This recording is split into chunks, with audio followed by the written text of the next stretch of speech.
Salut les petits gnous, c'est Gargar. Alors dans cette vidéo nous allons parler de gros couteaux, parce que c'est rigolo les gros couteaux. Et de suprémacisme blanc, parce que ça aussi c'est rigolo. Et d'un autre sujet qui pour le coup est moins drôle. Alors on va attaquer avec ça là, pourquoi pas, un tweet de Andingo, Portland, Oregon. L'épicerie Fred Meyer Crodière a licencié un agent de sécurité noire nommé Andrew Duncombe après que des membres d'Antifa aient porté de fausses accusations sur les réseaux sociaux selon lesquels il était un suprémaciste blanc. Bounty. Plutôt un Oreo, comme on dit là-bas. Duncombe a été poignardé par l'un de leurs camarades en 2020 alors qu'ils diffusaient en direct leurs émeutes. Alors c'était un truc Black Lives Matter, George Floyd, mon héros, tout ça. Cette affaire pénale est toujours en cours. Le suspect de l'attaque au couteau est David Hamp, qui a déjà été condamné pour possession de contenu pornographique. Fred Meyer, vous devez à Andrew et à tous les habitants de Portland des excuses, blablabla. Ok, alors ça c'est le suprémaciste blanc. C'est lui qui a été chassé, c'est pas lui, hein. Ça c'est Tucker Carlson. Et ça c'est le chasseur, voilà, qui n'est pas un suprémaciste blanc, non, et puis qui est gentil parce qu'il est contre le fascisme, donc il est gentil, hein. Donc allez, on continue avec cet article de lawenforcementtoday.com qui date du 20 août 2020. Pédophile reconnu coupable. Un membre d'Antifa qui aurait poignardé un partisan noir de Trump a été renfloué à Portland. Alors on va se passer des nuances de peut-être, hein. Je vous passerai pas la vidéo, mais tout a été filmé en fait. On voit le Renoir en fait qui arrive derrière le gars, un peu taquin quand même, hein. Il lui met le bras sur l'épaule en le prenant par le cou là. Et il lui fait « Hey buddy, pourquoi tu nous suis ?» Et l'autre en fait, il répond même pas, il lui met un coup de schlass dans les côtelettes, là derrière dans le dos, entre les côtes et les reins, et là on voit en fait c'est le Renoir là qui se barre, après il se pète la gueule, bon bref. Et donc à la fin, il y a des manifestants qui le chopent et qui le traînent comme une merde jusqu'au keuf. Donc voilà, ils mettent quand même des nuances de peut-être, mais on peut s'en passer. Portland, Oregon, fin juillet, un délinquant sexuel condamné et passionné d'Antifa, il est passionné le Yaren, aurait poignardé un partisan noir de Trump qui documentait des images d'émeutes à Portland. Ouais, mais c'est un partisan de Trump, donc c'est un intermensch. Maintenant, le délinquant sexuel et l'agresseur présumé dans l'affaire de juillet ont été renfloués et des sources pointent vers un fonds de cautionnement créé par des militants Antifa qui visent à faire sortir leurs camarades de prison. La police a arrêté Black David Hamp, dégueulasse, impardonnable, le 25 juillet pour avoir prétendument poignardé Drew Duncombe avec un couteau de 7 pouces dans son flanc inférieur droit, après que Duncombe eut demandé à Hamp de le suivre pendant qu'il filmait les émeutes. Ça fait combien ça, 7 pouces converte pouces tout centimètres 7 converte.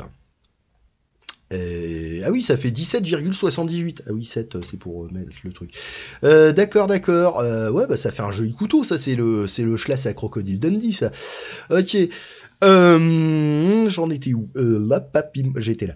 Le 13 août, Hamp a été libéré de prison après le dépôt de sa caution fixée à $250,000. Un compte GoFundMe connu sous le nom de PDX Protest Bail Fund a amassé plus de 1,3 million de fonds, pute borgne, exclusivement destinés à renflouer les émeutiers pour couvrir leurs frais de justice. Considérant que la plupart des sociétés de cautionnement n'exigent qu'un paiement de 10% pour faire sortir quelqu'un de prison, le cas de Hamp coûterait de manière réaliste environ $25,000 pour le remettre dans la rue. Le PDX Protest Bail Fund, avec près de 30 000 donateurs, a la gentillesse d'avoir un document en ligne qui présente tout ce pourquoi il dépense les fonds. Et ne le sauriez-vous pas, 3 montants de caution ont été notés sur les feuilles de dépenses le 17 août. 2 pour un peu plus de $25,000 et 1 pour un peu plus de 50 000.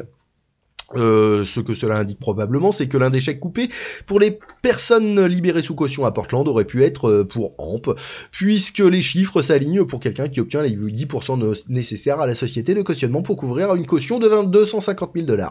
Ok. Le post-millénial avait contacté le fonds de cautionnement concernant Hamp, qui a été reconnu coupable de possession de pornographie juvénile découverte par la sécurité intérieure, pour voir s'il confirmait qu'ils avaient payé la caution, blablabla. Ok, bon bah on va continuer avec ce petit PDF de govinfo.gov, United States of America versus Black the Amp. Alors, on va se faire ça vite fait. Bon, alors le mec, en fait, apparemment, si j'ai bien compris, il revenait du Canada, apparemment d'un concert des Rolling Stones. Et bon, bah les mecs, ils ont farfouillé un petit peu, ils ont trouvé qu'il était un peu chelou.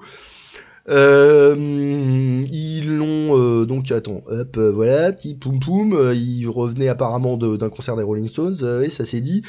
Spencer, donc c'est le mec qui a farfouillé dans son véhicule. Ils ont trouvé que c'était bizarre que dans son véhicule il y avait des jouets pour enfants et des petits sacs de couchage.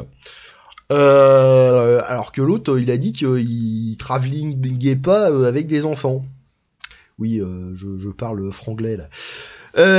Donc voilà, ils ont continué à farfouiller. Il a été testé positif à la Marie-Jeanne. Ouais, jusque là tout va bien. Hop, donc ils ont continué à le farfouiller lui. Ils n'ont pas trouvé grand chose, je crois.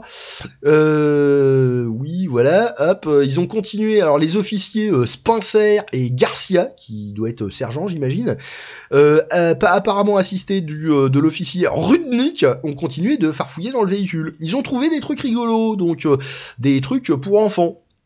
En plus des sacs de couchage, ils ont trouvé des children stickers, donc j'imagine que c'est des autocollants pour les gamins, hein. Des sous-vêtements pour enfants, intéressant, des serviettes d'enfants aussi, et des couvertures avec des super-héros printés dessus, et des paquets de cartes, de trading cards, donc je sais pas, des cartes Pokémon, des machins du genre. Les officiers ont aussi trouvé une quinzaine de capotes, un container de lubrifiant personnel, un container. Ouais, bon, remarque, plus les trous sont petits, plus il faut lubrifier. Hein. Ouais, c'est dégueulasse. Une caméra, un téléphone portable et un ordinateur portable Apple. Donc ils se sont dit qu'il fallait peut-être farfouiller parce qu'il y aurait peut-être des trucs chelous dans son bordel. Donc ils ont farfouillé dans son Mac. Ils ont trouvé quoi? Alors ils ont trouvé au début des photographies d'adultes nus, bon tout va bien. Ils ont continué à farfouiller, ils ont trouvé donc des trucs qui peuvent être considérés comme de la pornographie infantile. Voilà, ils ont trouvé des trucs qui montraient des enfants, bliblu, ok, sympathique, voilà. Bon, on va pas continuer plus loin, hein, je crois que vous avez compris le concept. C'est bien, c'est sympathique. C'est bien. Bon, si ça vous a plu, mettez un pouce en l'air, sinon 2 pouces dans le cul, n'oubliez pas de bien lubrifier. Et n'oubliez pas la cloche sur la tête, le phagocytation d'algorithme et l'abonnage. Allez, bisous les petits gnous.